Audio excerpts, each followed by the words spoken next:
Welcome back to the channel. Today we've got our daily college basketball best bets here for Wednesday, March 5th. We continue conference tournament play along with other regular season games as well. So we're going to combine both of those obviously today into our 5 favorite bets for this entire Wednesday college basketball slate. But folks, before we get into the best bets, make sure to hit that subscribe button down below for some more daily college basketball best bets here on the channel. Later today we will have our NBA predictions out on the channel as well in 2 hours. So make sure to check out that video along with our UFC 313 predictions, Pereira versus Ankalaev in the main event from the T-Mobile Arena. Make sure to check out that video that is linked in the description down below because it is the first video over on Greedo Plays MMA. Make sure to join us over there again for all of our MMA content going forward. Subscribe to that channel, subscribe to this channel, and now let's get into our 5 best bets for college basketball here today. Now we're going to start things off with one of the conference tournaments. It is the Ohio Valley Conference Tournament. I'm going to go over every conference tournament at the end of the video,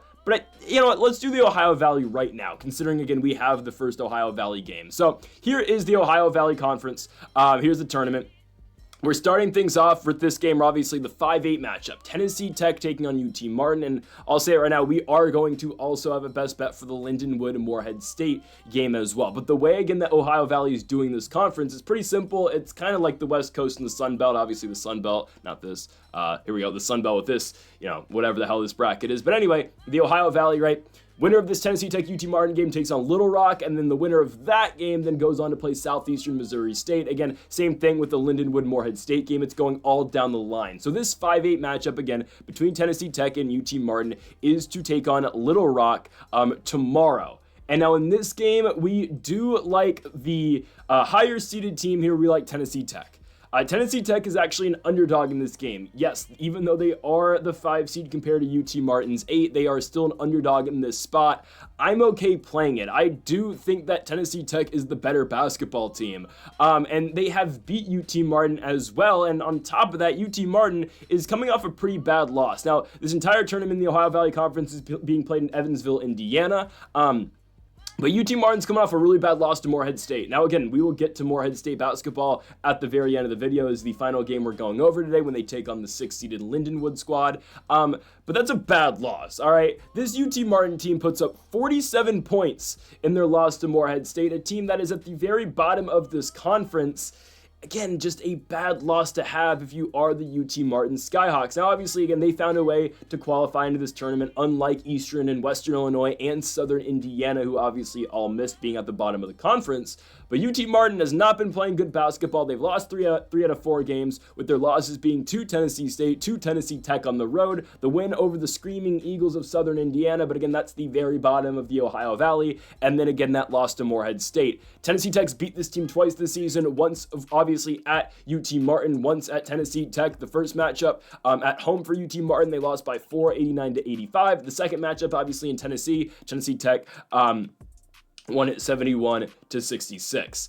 And the way UT Martin, I guess the lack of scoring out of UT Martin is concerning too. Now, I'm not going to try to sell you on the fact that Tennessee Tech's some amazing basketball team, but I'll compare this a little bit to our spot yesterday we had in the Patriot League with Lehigh and Loyola Maryland, right? I mean, Loyola Maryland had beat Lehigh twice already in the season, and the same thing happened in the conference tournament game. Now, obviously, again, that one was being played at Loyola Maryland, but still, neutral site game. If Tennessee Tech's able to beat them in both locations already, I would expect them to do the same exact thing. Now, Tennessee Tech's a team that got off to a hot start in Ohio Valley play. They did kind of cool off, but going into the tournament, they have split their last 4 with wins over UT Martin and Tennessee State, and then back-to-back losses to the Leathernecks of Western Illinois, which is not a good loss, but then the loss to Lyndenwood, which I guess it's not a horrible loss. Again, we'll get to Lyndenwood at the end of the video, but we have seen the Golden Eagles beat UT Martin twice before this season. They're led by Jalen Johnson, who averages 14 points a game. Rodney Johnson Jr. averages 13 as well.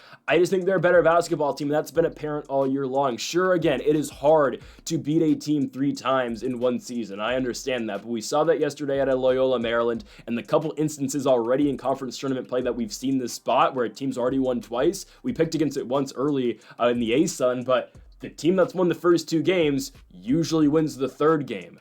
And again, UT Martin's playing with no momentum. I'm not going to tell you again the Golden Eagles are either, but I'd say UT Martin's playing worse right now. Hell, they just lost to Tennessee Tech a couple games ago. They beat Southern Indiana, which doesn't mean anything. And then they put up 47 points in their final regular season game against Morehead State.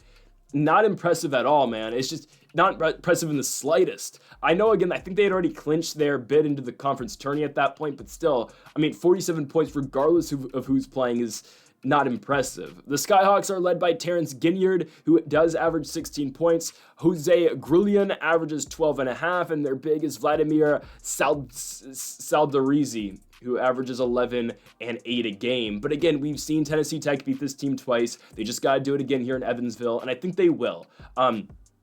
Again, neither of these teams playing with all that much momentum, but we've seen Tennessee Tech win this matchup, and they should be able to do it. So give me the Golden Eagles here. They're the higher seed. I expect them to advance to tomorrow, where they'll take on Little Rock. Give me the Tennessee Tech Golden Eagles to win as underdogs here against UT Martin. We go on now to our second best bet of the video. Not a conference tournament game, but a fun one, I guess, in the Big East. As we have got Butler at home. We're staying in Indiana, obviously. This is in Indianapolis at the Hinkle Fieldhouse, as we have the Butler Bulldogs taking on the Xavier Musketeers. Xavier coming on over about 2.5 hours away from Cincinnati, Ohio. And I like Xavier to go on the road and win. It's a game that Xavier absolutely needs to have. 100% Xavier needs to win this spot. They are currently right now on ESPN's bracketology. Now, I think they've updated it, obviously, because yesterday it was all messed up where Georgia was out and Texas. Georgia was out and Texas is in. I think they have that handled now, obviously. Xavier right now is the second team out. So currently ESPN is Ohio State, Arkansas, Nebraska, Boise State as the last four in. I would expect that to change. I would think now it's probably Indiana, Arkansas, Nebraska, Boise, with Indiana losing to Oregon and Ohio State beating Nebraska yesterday. But anyways, again, expect the last four to look Indiana, Arkansas, probably Boise goes up one, Boise, Nebraska. Let's just say it's that. Maybe Oklahoma's it. I don't know. But first four out right now, again, Oklahoma, Xavier, UNC, Texas. Exactly. Xavier needs to win. Now, I'm not going to tell you that Xavier is a great squad in terms of like they need to be in the conference tournament, in the NCAA tournament, but they're much better than Butler, 100%. This is an Xavier team that's on a huge winning streak. They've won 5 in a row, beating Providence, beating DePaul, beating Butler, beating Seton Hall, and beating Creighton coming up to this game against the Butler Bulldogs. Again, they have a spot against Providence at the end of the season, but Xavier has been on fire recently. Their last loss has come on the road to Villanova, but Xavier is catching fire right now. They are 11-7 in the conference. They just had a really tough start to Big East play, losing to UConn, Marquette, Georgetown, St. John's, right? Again, that's fine. Now they just got to lock in here and beat a 6-12 Butler team who has lost 3 out of their last 4, one being on the road in Cincinnati against the Musketeers, a win at DePaul, but I mean, everybody can do that. And then 2 back-to-back losses expected, obviously, to St. John's, who is going to win the Big East regular season conference, or regular season championship. We'll see if they get the Big East title. I think they probably will. And obviously, Butler's last game, they lost on the road to Villanova. Butler has just not been impressive all season long. Even when you look at their wins in the Big East, who are they? Seton Hall, Providence, DePaul, Georgetown. I mean, I guess Providence is the most... No, Georgetown's probably the most impressive. Georgetown with a huge victory yesterday over Nova, making sure that Nova's not getting an at-large. But they haven't beaten a good team yet in the Big East. They haven't beaten a team in the Big East with a winning record. Xavier does have a winning record. They're 11-7. I don't think they get their first win here. And again, it is a must-win spot for the Musketeers. They need to get this one to stay alive to get an at-large bid. You know, they could still obviously win the Big East tourney, but I wouldn't expect it with the juggernauts at the top. St. John's, Creighton, Marquette. You know Dan Hurley's going to have UConn, amped and ready for that tournament as well. Xavier needs a win here. And I think they absolutely get it. Zach Freeman leads his team in points with 17 a game. Ryan Conwell averaging 16. Dalen Swain averaging 10 points a game as well. The Butler Bulldogs, again, this has just been an unimpressive team all year long. Losing to Austin Peay at the beginning of the season. Losing to North Dakota State at home. I mean, so many teams have been able to go to Indianapolis who are not as good as Butler and beat them. So again, they've struggled in Big East play all year long. And if North Dakota State and Austin Peay are able to go to Butler, Xavier should be able to do the same exact thing. I get this team beat Providence and Georgetown at home. There's a big difference playing those squads, and it is Xavier. It just is, right? Butler, the Bulldogs, led by Jamal Telford, who's averaging 16 points a night. Pierre Brooks, the second, averaging 16. Patrick McCaffrey, averaging 11. Their big is Andre Screen. Xavier's just the better basketball team. They're the better team. They need to win this game. Butler knows their only path. I mean, albeit a very limited path, but the 13 and 16 Butler Bulldogs know if they are somehow going to find their way in the NCAA tournament, they need to win the conference. That doesn't start for another week.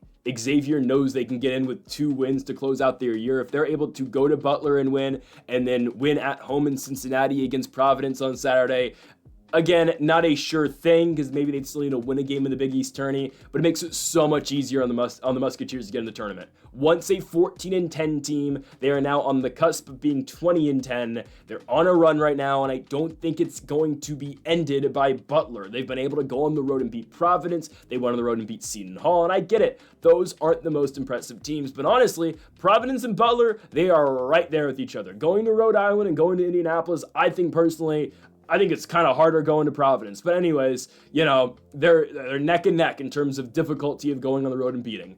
I think Xavier is going to be fine in this spot. They're the better basketball team. They need this game more, and they should be able to go to Indianapolis and take down the Butler Bulldogs. Give me Xavier on the money line, -125. I wouldn't even bother on the spread. Take the money line outright. Xavier wins the basketball game and improves their resume in terms of getting into the NCAA tournament. Let's go on now to the Summit League tournament. I guess we'll go over the bracket very, very quickly. This is the only game today in the Summit League tourney, as here it is. Here's the bracket. Again, this is the 8-9 matchup between Kansas City and Oral Roberts. As you can see right here, these are the only 2 teams who have to play in the play-in round because the 7th seed being Denver is automatically in. So again, 9 teams in the Summit League. This is the play-in round. The winner will take on the Omaha, Nebraska Mavericks, who actually are not favored to win this tournament. I believe it's St. Thomas, right?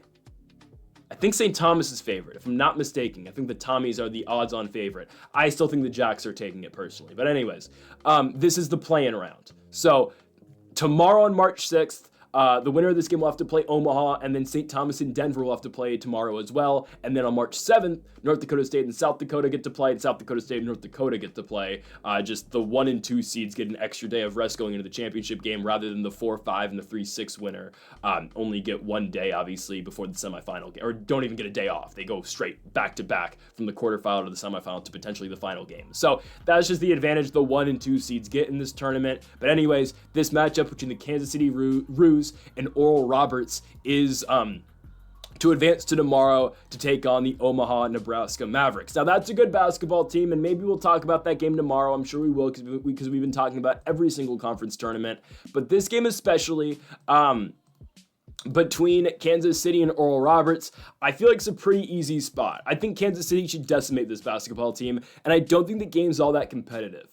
Kansas City has been horrible this season. I'm not going to lie to you. They have been very bad in the regular season. This is a team that was at one point in time projected to win the entire thing. Trust me, again, I follow Summit League basketball maybe more than I should. When I was in middle school once, I picked South Dakota State to win the NCAA tournament. Ever since, I've closely followed the Summit League and closely followed South Dakota State basketball. Now again, I did that when I was in middle school. I didn't know what I was doing, and I picked the 12-seed Jackrabbits, hoping, they can get by Ohio State and go all the way. Now, they didn't. But anyways, right, I've followed the Summit very closely since. Kansas City was favored to be either them, South Dakota State, or North Dakota State were projected to be the 3 top teams in the conference. But I remember, again, all of the preseason rankings had Kansas City at the top. They've been so disappointing this season. They are a 4-12 team in the Summit League this year. They started Summit League play 2-0, beating South Dakota and beating Oral Roberts by 23 points. But then they proceeded after that to lose 8 games in a row, eventually picking up a win on February 8th against North Dakota. But then they dropped 3 more in a row after that. They beat Denver, and then they lost to St. Thomas, Minnesota in their final game of the regular season on March 1st. Now, you might wonder what happened in the second Oral Roberts matchup. Well, they went to ORU and lost to the Falcons or Eagles? Golden Eagles. Just making sure. Max Asmus's alma mater, obviously, before he went to Texas. Anyways, they were nasty that one year, but they lost at Oral Roberts 73-67. It's fine. Again, that was the second matchup on the road for Kansas City. Now, the Summit League tournament has always been played over in Sioux Falls, South Dakota. It is still being played there. That's what's given the Jackrabbits a pretty big, and again, every school is kind of relatively close to Sioux Falls, but obviously the Jacks and the Coyotes have a major advantage with that being, with the tournament being in their home state. And usually the Jackrabbits get a huge fan base, usually get a huge crowd, obviously, to come out to their games. But in this spot, I really like Kansas City. I think they destroy Oral Roberts. You kind of see the best parts of these teams when the postseason comes out, obviously. I mean, it's win or go home. Your season's over if you can't win this basketball game. This is a Kansas City team that expected to be a 1 or 2 seed going into the season in this tournament. Now they find themselves in the play-in round. All right, well, take care of business and win one game against a team that you're much better than. Again, I expect this to look like the first matchup between Kansas City and Oral Roberts on January 4th. A 90-67 type win for the Roos. They've got players. They just haven't been able to put it together all year long. But the thing about Kansas City is most of their losses, and even on that 8-game losing streak, all of their losses were relatively very close, with the exception of a couple, like they lost to Omaha by a lot of points, but NDSU loss was by 7. North Dakota lost on the road by 4. Lost to South Dakota State by 1 point. The Tommies by 3. Denver by 1. Oral Roberts 6. North Dakota State 6. All these games are really close. They're just barely, the second time against SDSU, 5. St. Thomas, Minnesota, second time, 6 points. They are barely coming short in a lot of these games. They are so due, and they have talent. Jamar Brown's been great all season long for this team. Jason Petty has been really good as well, but Brown has been averaging 16.5 a game. This is a good basketball team, and I just don't think Oral Roberts has what it takes to keep up in this one. Oral Roberts' last win somehow came over St. Thomas, Minnesota. It is what it is. Isaac McBride, I don't want to compare him to Max Asmus because Oral Roberts will never have anyone in their history of their school like Max Asmus, I don't think. But Isaac McBride, I believe, started at ORU the year after Asmus left. He was a Vandy guy, came in the year right after, and he's been one of their best scorers since he has come to Oral Roberts. He's a senior now out of Little Rock, Arkansas, but a little, Asmus, I think, was 5'11". McBride, 6 feet tall, about the same skill, same height. I wouldn't say skill level, obviously, Asmus was the better player, but McBride kind of takes that role of doing everything for ORU. The problem, again, and that's the problem with a lot of the Asmus teams, like people forget, again, Max Asmus, the time that he took ORU to the NCAA tournament, because they won the Summit League in 2021, the 2020-2021 season, he had failed in the conference tournament 2 years prior to that, back-to-back years, because he had no help. And he was so good as a junior, obviously, he could lead that team to wins in the Summit and obviously beating Ohio State in the NCAA tournament. But that's the thing, again, here with Isaac McBride. McBride's not at the level of Asmus is, and the talent pool around him is not nearly as good. I expect Kansas City to dominate this basketball game from pillar to post. It should be a blowout as the Kansas City Roos, who are the much better team on paper, easily advances to the second round of this tournament to take on Omaha, Nebraska tomorrow. The one team Kansas City has not come close to playing competitive with all year long. Every other team in the conference, the Roos have played close, except for Omaha, Nebraska. Yeah, that might be brutal. Anyways, give me the Roos to advance to the quarterfinals of the Summit League tournament. Let's go on to our fourth best bet of the video. I guess we're closing with, whatever. We'll close with the ACC game. I think this is a little bit out of order. This game's at 6:30. The next game we're doing is at 6 o'clock, but it is what it is. I messed it up. Lyndenwood and Morehead State. So again, we talked about earlier with the Ohio Valley Conference Tournament. You know what the name of the game is here, obviously. Winner moves on to the next round, and I like Lyndenwood here. Lyndenwood is an underdog in this spot in Evansville against the Morehead State Eagles, and Morehead State is ice cold.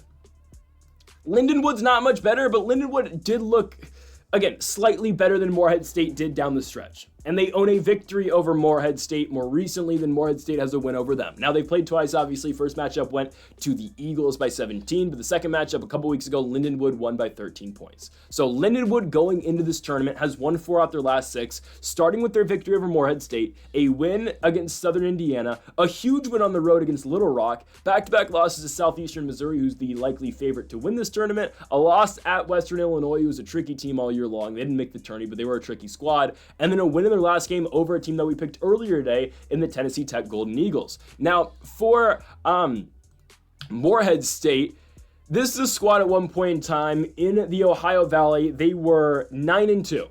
They were 9-2, and they were looking like they were potentially going to win the conference in the regular season. They then proceed to 8 straight basketball games. They just won their last game, their most recent game, against UT Martin. That was their first win since January 28th. Again, ice cold. And that's ultimately why we picked against UT Martin as well. Again, this is a Morehead team that has not been able to win, and they just haven't been able to put up points. Now, sure, they won against UT Martin, but they scored 59 points in that basketball game. They didn't do anything to win that basketball game. Let's just be honest. UT Martin just couldn't get anything going offensively. It's not like Morehead State some unit defensively either. It's just UT Martin had a horrible game. If Lyndenwood is able to continue to score like the way that they've been doing, averaging about 75 points a game, they should easily win this basketball game. I just don't think Morehead's going to be able to keep up, because even in their one win, they weren't able to score all that many points. So again, Morehead goes on an 8-game winning streak. We can just quickly list off how many points they scored in each of these games. 64, 51, 62, 60, 67, 62, 62, 55, 59 in their win. Not ideal.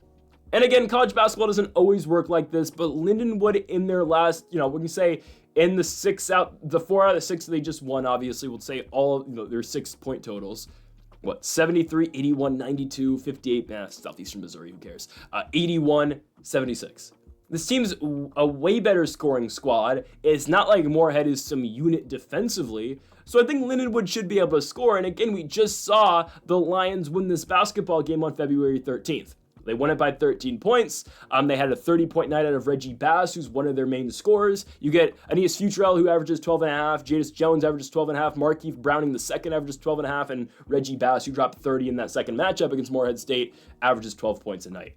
Now for the Eagles, not much is going on offensively for this team. They've got two guys on their team who average more than 10 points a game. That's Kenny White and Jerome Morton. Tyler Bresford averages 9.5, but again, there's not much going on, with this Morehead State team. There just isn't. Bresford has been their leading scorer recently. Last 3 games, he scored 14, 10, and 13. The team doesn't score points.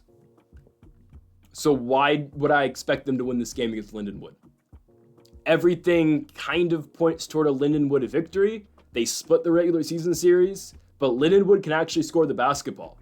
Morehead State has shown that they can't get over the hump of scoring 70 points. Guys, this team hasn't scored 70 points since January 23rd. It was a road victory over Eastern Illinois. I don't think the offense magically comes back tonight. I think Lyndenwood's the better team. They should be able to score, and I don't know what the hell is going to go on with this Morehead State offense. Give me the Lyndenwood Lions to advance to the second round of the Ohio Valley Conference Tournament as they defeat the Morehead State Eagles. We go on now to our final game of the day, our final best bet, and then we will get into the final conference tournament games of today. But first, let's go on to the Atlantic Coast Conference, and nothing screams ACC more than the Stanford Cardinal and the Notre Dame Fighting Irish playing in South Bend. I like Stanford. Quietly, guys, Stanford has risen now to the 7th seed in the ACC tournament. Now, I believe, who are they? They're not taking, 4 teams in the ACC tourney this year? 3. So Miami, Boston College, and I believe it's going to be NC State's going to be the 3rd team that's going to miss out, if I'm not mistaken. It will likely be NC State, are all not making the ACC tournament. So Notre Dame is in, sure, but Stanford has quietly found their way into 7th. I don't know if they can... I don't think they can get into the double bye. No, they can't get it. They definitely can't get into the double bye anymore, because that's top 4. They can probably get up to 6. It's probably the highest they can get. But Stanford's playing good basketball right now. They are. Now they're probably not going to go to Louisville and win. Definitely not. Actually, could they get the double bye? Because SMU currently is in the 4. A lot of things would need to go their way, I think. Yeah, they need a lot of things to go their way, because they are 11-7. I think they're out of getting a double bye, but...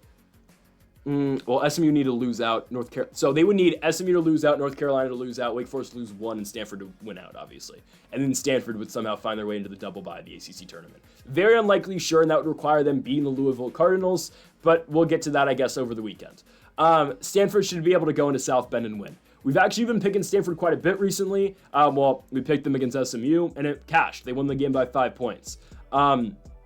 This team's starting to come on, man. Because at the beginning of the season, and it still is the case, it's still all Maxime Reynaud, But I feel like Raynaud's getting some more help now. I think, Benny Geeler played a decent game against Southern Methodist. Oziah Sellers is off and on, but when he's hot, he's good. Jalen Blakes can score. Ryan Argarwal and Chisholm Akpara, again, Akpara, when he's on, he can be great. Notre Dame hasn't really shown me anything this season, if I'm being honest with you guys. Yeah, they beat Pitt the last time we talked about them, but whatever. They've lost 4 out their last 5. Louisville lost, SMU lost, they beat Pitt, and then they dropped back-to-back against Clemson and Wake Forest. Notre Dame's led by one man and one man only, and that's Marcus Burden, obviously one of the top scorers in the ACC, averaging 21 points a game. Tate Davis and Braden Shrewsbury, I always butcher his name, they both average around 16 and 14 respectively, but again, this is Marcus Burden's team. I think Stanford should be okay, though. I really think so. The all-around better team is the Stanford Cardinal. Yeah, they are relying on Maxime Raynaud very similarly to how the Notre Dame Fighting Irish are kind of, built around Marcus Burden. But I actually think the supporting cast around Raynaud is better than Burden's. Oziah Sellers, Blakes, Argarwal, Akpara, I think it's better than what Burden has around him. Yes, again, Tay Davis and Shrewsbury are really good. They are good players. The rest of the starting 5, though, is just not great, and the bench unit that Notre Dame has isn't ideal either. They go through some huge scoring droughts in their games, like they did in the SMU game. I think SMU got out to a 20-3 or something like that start. And it's hard to contain Maxime Raynaud, man. It is. It is really hard to contain this guy. I know Stanford's a much better team at home than they are on the road. They have not won a road game in the ACC since they went to Chapel Hill and beat North Carolina January 15th. But hell, if they're going to get one, it's going to be right now. This is the perfect spot for them to win on the road. Their last road games, lost at Georgia Tech, lost at Duke, lost at Southern Methodist. They've just played a lot recently at the farm over there in Palo Alto, California.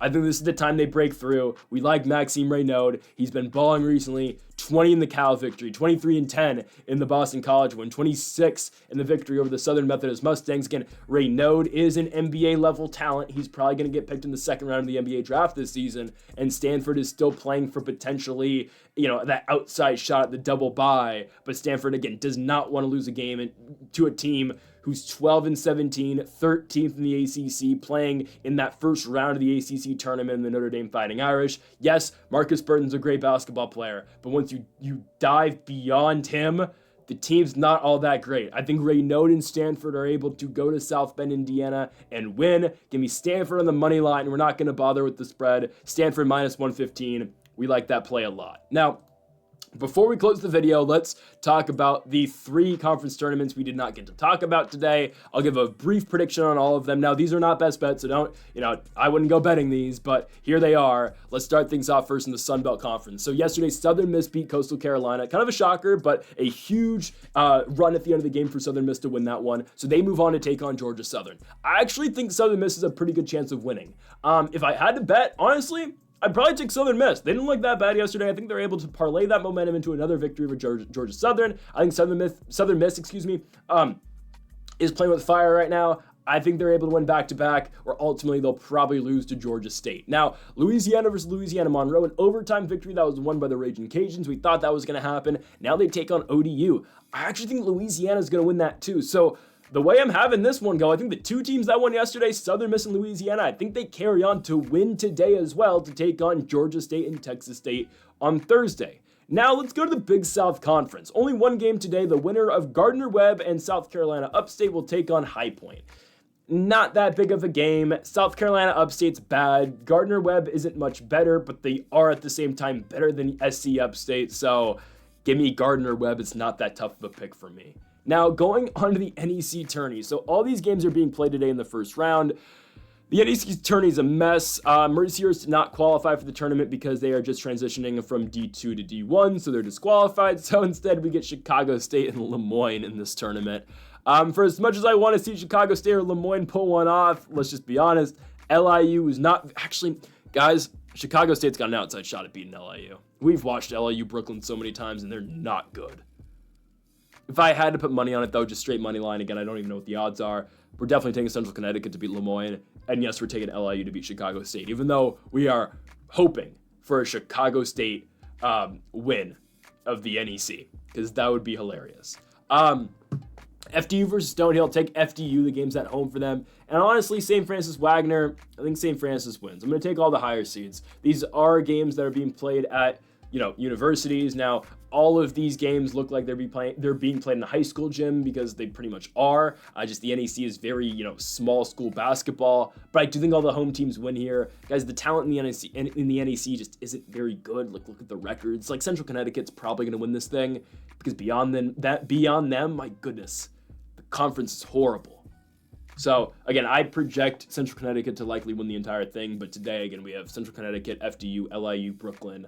I'd like to see Chicago State win, but probably not, and then St. Francis beating Wagner. So, folks, that will do it for our college basketball best bets here on March 5th. If you have not yet, though, make sure to hit that subscribe button down below for more. Make sure to leave a like if you did enjoy the video. Make sure to comment if you do disagree with any of the picks. We'll be back tomorrow again for more daily college basketball best bets, and later today for our NBA predictions as well. Folks, thank you all for watching, and Mamba forever.